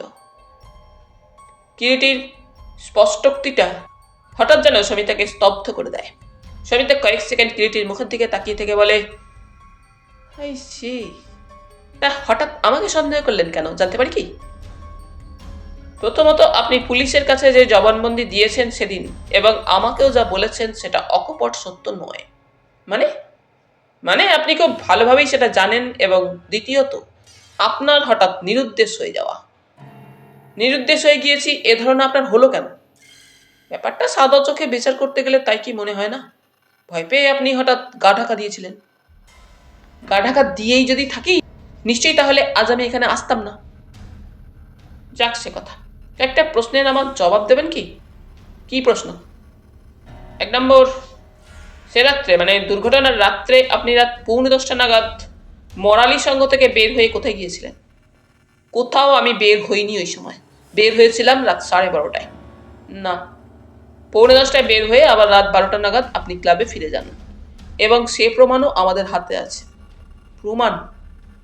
হ্যাঁ, আপনি ব্যারিস্টার সত্যেন ঘোষালের গাড়ি চেয়ে নিয়ে বিশেষ কাজ আছে একটু বলে রাত 9:45 নাগাদ ক্লাব থেকে বের হয়ে গিয়েছিলেন। Can you deny it? Samita যেন হঠাৎ কেমন স্তব্ধ হয়ে যায়। বোবা দৃষ্টিতে তাকিয়ে থাকে কিরিটির মুখের দিকে। বলুন, কোথায় গিয়েছিলেন সে রাত্রে? বাড়িতে গিয়েছিলাম একটা জরুরি কাগজ আনতে ক্লাবের। আবার সত্য গোপন করছেন? আপনি যে কোথায় গিয়েছিলেন আমি জানি। কোথায়? কেমন যেন থতমত খেয়ে কথাটা উচ্চারণ করলো সমিতা। গগন বিহারীর ওখানে। ইটস আ ড্যাম লাই। না, ইটস আ ফ্যাক্ট। এবং সুবিনয় বাবু আপনাকে দেখেছেন। বলুন কেন গিয়েছিলেন? আমি যাইনি, গিয়েছিলেন। নাও টেল মি হোয়াই। হ্যাঁ, গিয়েছিলাম। জানি, কিন্তু কেন? 7 দিন পরে হঠাৎ কেন গিয়েছিলেন তার কাছে? গগনবাবু আমাকে ক্লাবে ফোন করেছিলেন বিশেষ কারণে একবার দেখা করার জন্য। দেখা হয়েছিল তার সঙ্গে? না। কেন? আমি ঘরে ঢুকে দেখি কি, হি ওয়াজ ডেড। সাদা মেঝেতে রক্ত। আমারও অনুমান তাই। কিন্তু সত্যি কথাটা যদি সেদিন বলতেন তবে হয়তো কটা দিন আমাদের অন্ধকারে হাতড়ে বেড়াতে হতো না। হত্যাকারীকে আগেই স্পট আউট করা সম্ভবপর হতো। আপনারা বিশ্বাস করবেন না, তাই বলতে সাহস পাইনি। আচ্ছা, এবারে বলুন, গগনবাবু যে সমস্ত সম্পত্তি উইল করে আপনাকে দিতে মনস্থ করেছিলেন তা আপনি জানতেন, তাই না? জানতাম, কারণ এই লম্পটটা আমাকে ওই সম্পত্তির লোভ দেখিয়ে বিয়ে করতে চেয়েছিলেন বোধহয়। না, তবে he wanted to enjoy me, আর সেটা বুঝতে পেরেই ঝগড়া করে বের হয়ে এসেছিলেন 7 দিন আগে। হ্যাঁ। আর সুবিনয় বাবু? সুবিনয়? হ্যাঁ, তার আপনার প্রতি দুর্বলতা ছিল না? হি ইজ অ্যান ইম্বেসলাইক ফুল। একটা ডিরেক্ট গর্ধপ। দুটো হেসে কথা বলতাম বলে তার ধারণা হয়ে গিয়েছিল তার প্রেমে আমি বুঝে গিয়েছি। আর Satyen Ghoshal, he is a good friend of mine. তার প্রতি আপনার কোনো দুর্বলতা ছিল না? কোনোদিনও না। আর কিছু আপনার জানবার আছে? আছে। আর কি জানতে চান বলুন। সে কথা জিজ্ঞাসা করবার আগে আপনাকে নিয়ে একবার গগন বিহারীর বাড়িতে আমরা যেতে চাই। গগন বিহারীর ওখানে? বাট হোয়াই, কেন? সবার সামনে একটা মোকাবিলা হওয়া আমাদের সকলেরই প্রয়োজন, তাই। মোকাবিলা কিসের? সেখানে গেলেই সব জানতে পারবেন। আপত্তি আছে? না, চলুন। এখন নয়, তবে কখন? আজ রাত ঠিক 10টায়। রাত 10টায়? হ্যাঁ, আসতে পারবেন না? পারবো, কিন্তু বলুন, আপনি কি এখনো আমার কথাটা পুরোপুরি বিশ্বাস করতে পারছেন না? না পারলে নিশ্চয়ই এখন আপনাকে ছেড়ে দিতাম না আমরা। আর আপনাকে আটকাবো না, এখন আপনি যেতে পারেন। সবিতা বের হয়ে যাচ্ছিল। কিরিটি পশ্চাৎ থেকে আবার ডাকল, একটা কথা সবিতা দেবী। বলুন। অমলেন্দু বাবুকেও সঙ্গে নিয়ে আসবেন। কেন? তাকে দিয়ে কি হবে? আপনারা দুজনেই জানেন আপনারা পরস্পর কেউ আপনাদের এখনো ভুলতে পারেননি। ভুল বোঝাবুঝি যদি একটা গতিতে হয়েই থাকে, সেই ভুলটারই জেদ টেনে চলতে হবে বাকি জীবনটা, তারই বা কি মানে আছে? সবিতা আর কোনো জবাব দেয় না, মাথা নিচু করে বার হয়ে যায়। সবিতা ঘর ছেড়ে বের হয়ে যাবার পর কিরিটি বললে, সত্যি অরূপ, যোগজীবনবাবুর কাছে যেন আমি নিজেকে অত্যন্ত অপরাধী বোধ করছিলাম ঘটনাচক্রের ব্যাপারটার সঙ্গে আকস্মিকভাবে জড়িয়ে যাওয়ায়। আপনি কি জানতেন যে সমিতা দেবী হত্যাকারী নয়? জানতাম। জানতেন? জানতাম বই কি, নচেত প্রথম দিনই তোমাকে বলতাম ওকে গ্রেপ্তার করার জন্য। কিন্তু জানলেন কি করে উনি সে রাত্রে গগন বিহারীর ঘরে গিয়েছিলেন? মনে পড়ে তোমার? মৃতের হাতে এক টুকরো কাঁচের চুড়ি পেয়েছিলাম। মনে আছে বই কি, সেই ভাঙা কাঁচের চুড়ির টুকরো ও সমিতা দেবীর ডান হাতের কবজিতে প্লাস্টার দিয়ে ঢাকা গোপন ক্ষতচিহ্নটাই আমাকে জানিয়ে দিয়েছিল সে রাত্রে সমিতা দেবী গগন বিহারীর ঘরে গিয়েছিল। কাঁচের চুড়িটা যে ওর হাতেই ছিল তার প্রমাণ কি? যোগজীবন বাবুই বলেছিল দুর্ঘটনার দিন 2 আগে সমিতার এক বান্ধবী কাশি থেকে কিছু কাঁচের চুড়ি এনে ওকে দেয়, সেগুলো তার হাতেই ছিল। অবশ্যই প্রশ্ন করে সংবাদটা আমাকে সংগ্রহ করতে হয়েছে যোগজীবন বাবুর কাছ থেকে। কিন্তু তাই যদি হয়তো সমিতা দেবী যা বলে গেলেন তা কেমন করে সত্য হয়? উনি তো ঘরে ঢুকে তাকে মৃত দেখেছিলেন। না, দেখেনি। তবে গগন বিহারী তখনও বেঁচেই ছিলেন, এবং আমার অনুমান যদি মিথ্যে না হয় তো কি, তার উপস্থিতিতেই গগন বিহারী নিহত হন। তবে নিশ্চয়ই সমিতা দেবী হত্যাকারীকে দেখেছিলেন সে রাত্রে? সম্ভবত দেখেনি। আমি কিছু বুঝতে পারছি না, কেমন যেন সব গোলমাল হয়ে যাচ্ছে মিস্টার রায়। সব অন্ধকার দূর হয়ে যাবে আজ রাত 10টায়। যে ঘরে হত্যা হয়েছিল সেই ঘরেই হত্যাকারীকে আমার ধারণা আজ রাত্রে আমরা খুঁজে পাবো। যা হোক, তুমি কিন্তু প্রস্তুত হয়ে যেও অরূপ। যাব, কিন্তু আর কিন্তু নয়, রাত 10টায় যাচ্ছে, চলি এখন। কিরিটি উঠে পড়ল। রাত 10টায় সেই গগন বিহারীর গৃহে, তার শয়নকক্ষে, যে কক্ষে কয়েক রাত্রি আগে আততায়ীর ছুরিকাঘাতে তিনি নিহত হয়েছিলেন। ঘরের মধ্যে উপস্থিত যোগজীবন বাবু, অমলেন্দু বাবু, সমিতা দেবী, সুবীর, সুবিনয়, বাহাদুর, কিরিটি, অরূপ ও ডক্টর অধিকারী। কিরিটির পরিচিত একজন ডাক্তার। কিরিটি সম্বোধন করে বলে, আপনারা সকলেই হয়তো একটু অবাক হয়েছেন কেন এভাবে সকলকে আপনাদের আমরা এই সময় এই ঘরে আসতে বলেছিলাম। কথাটা ভেবে আসতে বলেছিলাম এই কারণেই যে, কিরিটি একটু থেমে আবার বলে, আমরা মানে অরূপবাবু গগন বিহারীর হত্যাকারী কে জানতে পেরেছেন। He wants to unmask him before all of you. সকলেই পরস্পরের মুখের দিকে তাকায়। একটা ভয়, একটা সন্দেহ যেন সকলের দৃষ্টিতে স্পষ্ট হয়ে ওঠে। কিন্তু সব কথা বলার আগে সমিতা দেবী, আপনাকে আমি অনুরোধ করছি, সে রাত্রে গগনবাবুর টেলিফোন পেয়ে এ ঘরে পা দেবার পর কি আপনি দেখেছিলেন, কি হয়েছিল বলুন। আমি তো সকালেই বলেছি। আপনি বলেছেন গগনবাবুকে আপনি মৃত দেখেন, কিন্তু তা তো নয়। হি ওয়াজ স্টিল লিভিং। তখনও তিনি বেঁচেই ছিলেন এবং সে সময় তিনি ফুললি ড্রাঙ্কড, বদ্ধ মাতাল। কি তাই না? সমিতা বোবা পাথর। বলুন, আমার কথা কি মিথ্যে? না, তিনি বেঁচেই ছিলেন এবং আপনার উপস্থিতিতেই he was stabbed। হ্যাঁ, কিন্তু আমি হঠাৎ ঘর অন্ধকার হয়ে যাওয়ায় বুঝতে পারিনি কে তাকে ছোড়া মেরেছিল। সব বলুন। ঘরে ঢুকতেই গগনবাবু বলেন তাকে বিয়ে করার জন্য। বিয়ে করলে সব সম্পত্তি তিনি আমার নামে লিখে দেবেন। সমিতার বিবৃতি। সমিতা ঝড়ের মতোই এসে ঘরে ঢুকেছিল। ফোন করেছিলেন কেন? সমি, এসো। গগন বিহারী 2 হাত বাড়িয়ে দেন সমিতার দিকে। Don't touch me, don't be cruel my darling, I love you, I want you বলে টলতে টলতে গিয়ে গগন বিহারী 2 হাতে জাপটে ধরেন সমিতাকে বুকের উপরে। দুজনে একটা ধস্তাধস্তি শুরু হয়ে যায়। তারপরে হঠাৎ গগন বিহারী একটা অর্থ চিৎকার করে ওঠেন। ঠিক ওই সময় ঘরের আলোটা তপ করে নিভে যায়। গগন বিহারীর আলিঙ্গন শিথিল হয়ে যায়। তিনি মাটিতে পড়ে যান। কয়েকটা মুহূর্ত অতঃপর স্তব্ধ হয়ে অন্ধকারে দাঁড়িয়ে থাকে সমিতা। তারপর একসময় আলোটা জ্বলতেই তার নজরে পড়ে রক্তের স্রোতের মধ্যে গগন বিহারী পড়ে। ঘরময় কাঁচের চুড়ি। সমিতার ডান হাতের কবজিতেও কেটে গিয়েছে। সমিতা ভয়ে তাড়াতাড়ি ভাঙা চুড়িগুলো মেঝে থেকে কুড়িয়ে নিয়ে ঘর ছেড়ে যখন পালাতে যাবে, সিঁড়িতে রামদেবের সঙ্গে তার দেখা হয়ে যায়। সমিতা থামল। তারপর কিরিটি শুধায়, আমি প্রথমে বাড়ি যাই, সেখান থেকে আমার ক্লাবে ফিরে যাই। এর বেশি কিছু আর আমি জানি না, বিশ্বাস করুন। অরূপ, বলুন। রামদেবকে নিয়ে এসো এ ঘরে। অরূপ বের হয়ে গেল। রামদেব? অর্ধস্ফুট কণ্ঠে সুবীর বলে। হ্যাঁ সুবীরবাবু, দুর্ভাগ্য খনিস, রামদেও ধরা পড়েছে পরশু রাত্রে মোকামা জংশনে। বলতে বলতে হঠাৎ কিরিটি সুবিনয়ের দিকে তাকিয়ে কঠিন গলায় বলে, সুবিনয় বাবু, দরজার দিকে এগোবার চেষ্টা করে কোনো লাভ নেই।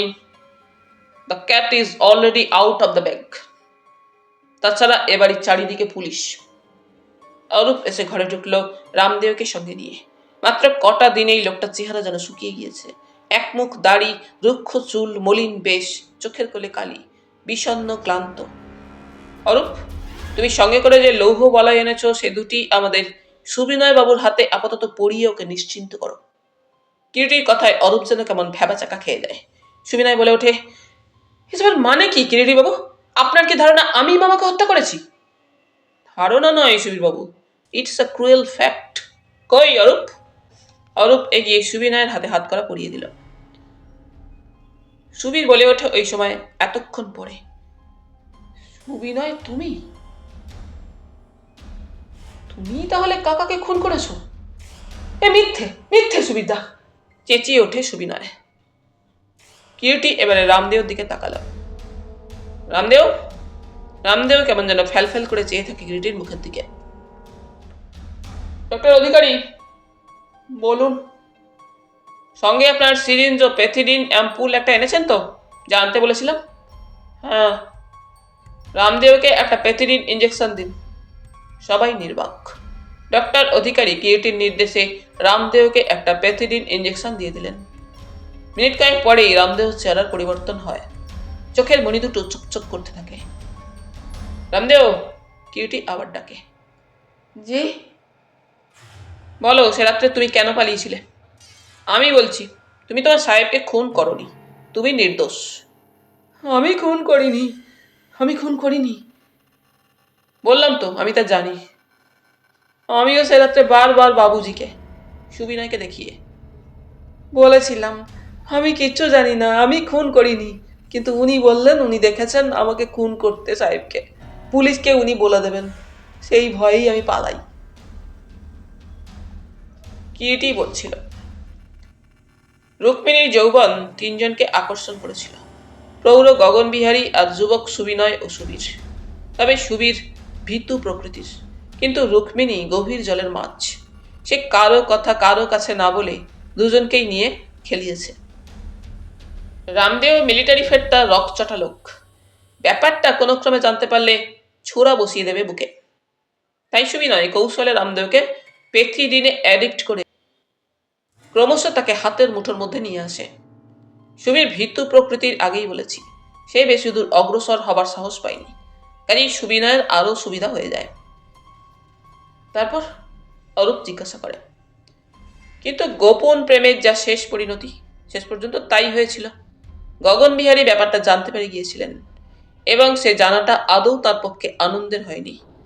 আর কেউ নয়, তাঁরই আশ্রিত এবং তাঁরই ভাগ্নে তাঁর লালসার ভোগে ভাগ বসাচ্ছে জানতে পেরে নিশ্চয়ই ক্ষেপে উঠেছিলেন তিনি। ফলে তিনি সুবিনয়কে ডেকে বাড়ি ছেড়ে চলে যেতে বলেন। কবে? অরূপ প্রশ্ন করে। কিরিটি বললে, যে রাত্রে দুর্ঘটনাটা ঘটে সেই দিন সকালে। জানলেন কি করে? ঠাকুর প্রিয়লালের কাছে। ওই দিন সকালে অফিস যাওয়ার আগে খেতে বসে সুবিনয় বলেছিল প্রিয়লালকে, পরের দিনই সকালে সে ওই বাড়ি ছেড়ে চলে যাচ্ছে। তারপর? কিন্তু সুবিনয় মুখে যাই বলুক, রুক্মিণীর উগ্র রূপ ও যৌবন যার স্বাদ সে পেয়েছিল, সেটা ভুলে যাওয়া বা সে লোভ দমন করা সুবিনয়ের পক্ষে তখন আর সম্ভবপর ছিল না। তাছাড়া জগতে বিশেষ এক শ্রেণীর নারী আছে, যারা পুরুষকে একেবারে কুক্ষিগত করে ফেলে তাদের যৌন আবেগ দিয়ে। একবার কোনো পুরুষ তার বাহুবন্ধনে ধরা দিলে, সুবিনয়েরও হয়েছিল তাই। ওই রুক্মিণীও হচ্ছে সেই শ্রেণীর স্ত্রীলোক। তাই শেষ পর্যন্ত রুক্মিণীকে হারাবার ভয়ে সুবিনয় ডেসপারেট হয়ে ওঠে। ওরা মন্ত্রমুগ্ধের মতো শুনছিল। অরূপ বলে, আশ্চর্য, মানুষটাকে দেখে একবারও মনে হয় না ওই প্রকৃতির। ওরা হচ্ছে বর্ণচোরা আম। তাই তো প্রথমটায় আমার ধোঁকা লেগেছিল, কিন্তু তিনটে ব্যাপার আমার মনকে সন্দিগ্ধ করে তোলে। 1 নম্বর, জ্যাকিকে ওষুধ দিয়ে নিস্তেজ করে ফেলা, আর 2 নম্বর, সে রাত্রে সুবিনয়ের গৃহে উপস্থিতি, এবং শেষ 3 নম্বর, যেভাবে গগনবিহারীকে আমূল ছোরা বিধিয়ে হত্যা করা হয়েছিল, সেটা কোনো শক্তিশালী লোক ছাড়া সম্ভব ছিল না। সঙ্গে সঙ্গে আমি মনে মনে সমস্ত ব্যাপারটার অ্যানালিসিস শুরু করি। প্রথমত, কার কার পক্ষে গগনবিহারীকে হত্যা করা সম্ভব ছিল ভাবতে গিয়ে এবং সমস্ত ব্যাপারটা ও গগনবিহারীর চরিত্র বিশ্লেষণ করে মনে হয়েছিল 4 জনের পক্ষে সেটা সম্ভব ছিল: রুক্মিণী, সমিতা, রামদেও ও সুবিনয়। রুক্মিণীকে বাদ দিয়েছিলাম হিসাব থেকে এই কারণে যে তার কাছে গগনবিহারী ছিল স্বর্ণডিম্ব প্রসবকারী হংস, কাজেই সে গগনবিহারীকে হত্যা করতে পারে না। শুধু তাই নয়, ওইভাবে আমূল ছোড়া বিধিয়ে তার মতো একজন স্ত্রীলোকের পক্ষে হত্যা করাও সম্ভব ছিল না। তারপর সমিতা। গগনবিহারীর হাতের মুঠোর ভাঙা চুড়ি ও সমিতার হাতের ক্ষত, যদিও উভয়ের মধ্যে একটা স্ট্রাগলের সম্ভাবনা আমার মনে উকি দিয়েছিল, কিন্তু সেও নারী। একই কারণে রুক্মিণীর মতো তাকেও আমি হিসাব থেকে বাদ দিয়েছিলাম। তারপর তারপর রামদেও। গগনবিহারীকে এত বোকা ভাবতে পারিনি যে তিনি রামদেওর চোখের উপরেই তার বউকে সম্ভোগ করবেন। তাছাড়া সে গগনবিহারীকে হত্যা করলে তার বিশ্বাসঘাতিনী স্ত্রীকেও বাদ দিত না, তাকেও ওই একই সঙ্গে শেষ করে দিত। তাহলে বাকি থাকে সুবিনয়। সন্দেহটা সুবিনয়ের উপর পড়ার সঙ্গে সঙ্গেই তার চেহারা, তার উপস্থিতি সে রাত্রে, ও সে একজন মেডিকেল রিপ্রেজেন্টেটিভ, সব মিলিয়ে আমার মনকে সজাগ করে তোলে। তারপর জ্যাকিকে ঔষধ দিয়ে নিস্তেজ করা, রামদেও ধরা পড়বার পর সেও অ্যাডিক্টেড জানতে পেরে আমার কোনো সন্দেহের আর অবকাশ রইল না। অবশ্যই তার আগেই সমিতা দেবীর কিছুটা সত্য বিবৃতিও সেদিন থানায় আমার সন্দেহকে ওর ওপরে আরো দৃঢ় করে তুলেছিল। যাক, এবারে আসল ঘটনায় আসি। কিরিটি একটু থেমে আবার শুরু করল। সুবিনয় সম্ভবত রুক্মিণীর মুখেই গগনবিহারী ও সমিতার সব ব্যাপারটা ও ঝগড়ার ব্যাপারটা জানতে পেরেছিল, এবং সেইটাই সে শেষ পর্যন্ত কাজে লাগালো। কিভাবে? অরূপ সুধায়। সুবিনয় ফোন করেছিল সমিতাকে ক্লাবে, গগনবিহারী নয়, আমার ধারণা। কারণ সে সমিতার উপরে দোষটা চাপাবার জন্য তাকে অকুস্থলে টেনে নিয়ে আসে। সমিতা আসতেই তারপর যা যা ঘটেছিল সেও সমিতার মুখেই তোমরা শুনেছ। যখন দুজনে ঝাঁটাপটি চলছে তখন পশ্চাৎ দিক থেকে সুবিনয় গগনবিহারীকে ছোড়া মেরেই ঘর ছেড়ে যাবার আগে ঘরের আলোটা নিভিয়ে দেয়। কাজেই সমিতা সুবিনয়কে দেখতে পায়নি। সব ব্যাপারটা রুক্মিণী জানতে পেরেছিল অবশ্য, কিন্তু সেও ভয়ে মুখ খোলেনি। গগনবিহারীর কোট ও জুতোটা আগে থাকতেই সরিয়ে রেখেছিল সুবিনয়।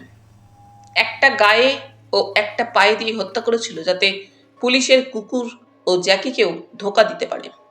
সবশেষে পেথিডিনে অ্যাডিক্টেড, সম্পূর্ণ তার হাতের কবজিতে, রামদেওকে ভয় দেখিয়ে সরিয়ে দেয়। সম্পূর্ণ আটঘাট বেঁধেই প্ল্যান করে সবকিছু করেছিল সুবিনয়, কিন্তু এত করেও সে নিজেকে বাঁচাতে পারল না। সে নিজের ভুলের ফাঁদে নিজেই আটকা পড়ল। হ্যাঁ, এমনিই হয়। সবার চোখের আড়ালে একজন যিনি সর্বক্ষণ চোখ মেলে বসে আছেন, তাকে ফাঁকি দেওয়া শেষ পর্যন্ত যায় না। সুবিনয় পারল না।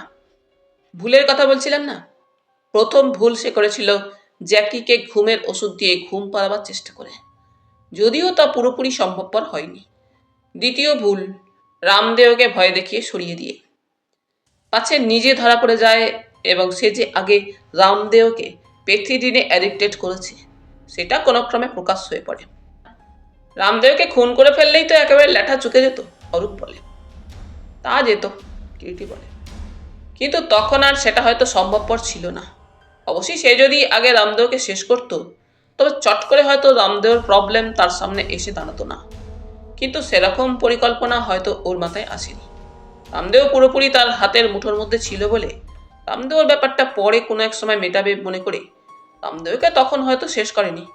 এবং তৃতীয় ও মারাত্মক ভুল যেটা করেছিল সুবিনয়, সেটা হচ্ছে গগন বিহারীর জামা ও জুতো চুরি করে হত্যার সময় সেটা ব্যবহার করে। ওই দুটো বস্তুই আমাকে স্থির নিশ্চিত করেছিল হত্যাকারী ওই বাড়িরই কেউ, যার পক্ষে ওই দুটো বস্তু হাতানো সম্ভবপর ছিল। সর্বশেষে ওই দুটি বস্তুর ব্যবহার থেকেও আমার যে কথাটি মনে হয়েছিল সেটা হচ্ছে হত্যাকারী রামদেও নয়, হয় সুবিনয় না হয় সুবীর, দুজনের একজন। তাহলে যত নষ্টের মূল রুক্মিণীই দেখতে পাচ্ছি, অরূপ বলে। হ্যাঁ, রুক্মিণী নয়, বলো বনমরালী। গগন বিহারীর সাধের বনমরালী শেষ পর্যন্ত তার মৃত্যুর কারণ হলো।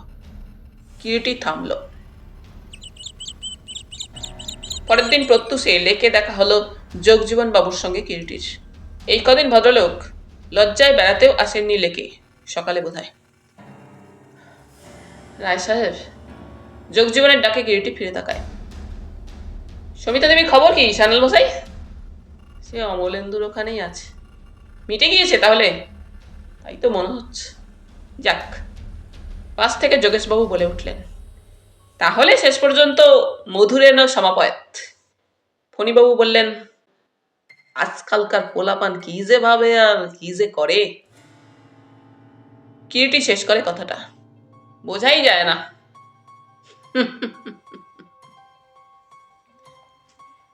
সকলে হেসে ওঠে।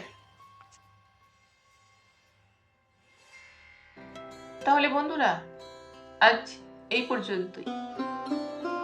গল্প পাঠ তোমাদের ভালো লেগে থাকলে তোমাদের কাছে আবারও অনুরোধ থাকলো লাইক, শেয়ার এবং সাবস্ক্রাইব করে তোমাদের মূল্যবান মতামত পাঠানোর জন্য। ধন্যবাদ।